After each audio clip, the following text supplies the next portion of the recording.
Chers amis auditeurs, bonjour. Bonjour Olivia. Bonjour Aude. La semaine dernière, nous avons commencé à évoquer ensemble les dangers des tests génétiques.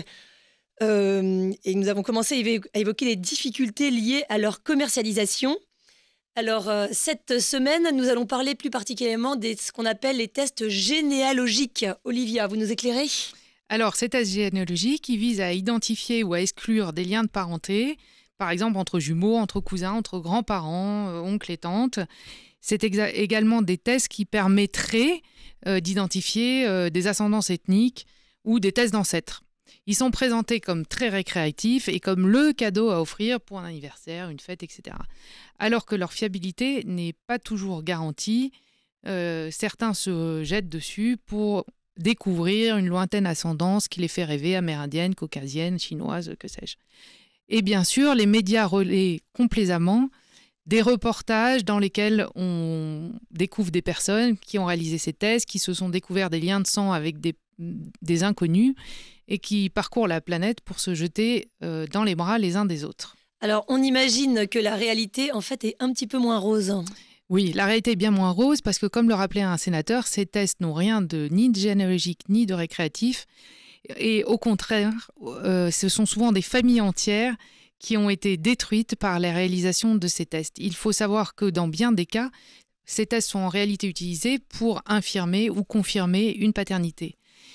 Et maintenant, les tests sont d'ailleurs disponibles en prénatal, c'est-à-dire que par recueil d'un échantillon, une prise de sang de la mère et recueil d'un échantillon de l'ADN du père par prélèvement buccal, on vient détecter dès 5 semaines de grossesse si l'enfant est bien celui du père putatif. Or, on l'imagine bien, les dégâts que peuvent réaliser la découverte du fait que l'enfant n'est pas celui du père présumé. Et d'ailleurs, sur un des sites internet, on peut lire les lignes suivantes. Pour bénéficier de cette méthode non invasive, il est donc nécessaire d'attendre que la grossesse soit suffisamment avancée. Toutefois, cela reste inférieur au délai maximum pour pratiquer une IVG. Donc on imagine bien que dès lors que le test aura montré que le père putatif n'est pas le père biologique de l'enfant, eh bien l'enfant sera supprimé. Et en fonction du milieu dans lequel vit la mère, on peut aussi imaginer que pèseront des risques sur sa sécurité physique en fonction des résultats du test.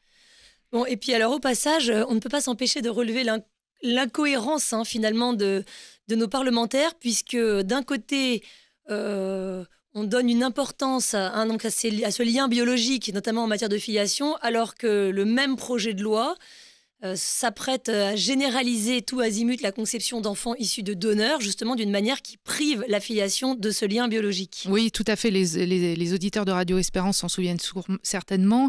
Dans le projet de loi bioéthique, pour un enfant issu du don, l'accès à ses origines va être conditionné, si le projet de loi est voté, à l'accord par le donneur passé la majorité de l'enfant, à la réception d'une demande faite par l'enfant, l'accord pour transmettre son identité. Donc si le donneur est décédé lorsque l'enfant atteint sa majorité, ou s'il a disparu sans laisser d'adresse, ou si encore il ne souhaite pas que son identité soit communiquée à ce moment-là, eh bien l'enfant n'aura jamais accès à ses origines.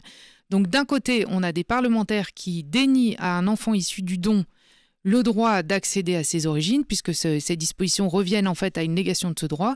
De l'autre côté, sous prétexte d'un engouement pour les tests génétiques, ils voudraient mettre en libre service des tests sans contrôle permettant d'infirmer ou de confirmer des paternités, des parentèles. Oui, et puis il faut rappeler aux jeunes qui sont tentés par ces cadeaux fun que ce n'est pas anodin de transmettre ces données génétiques à des sociétés commerciales.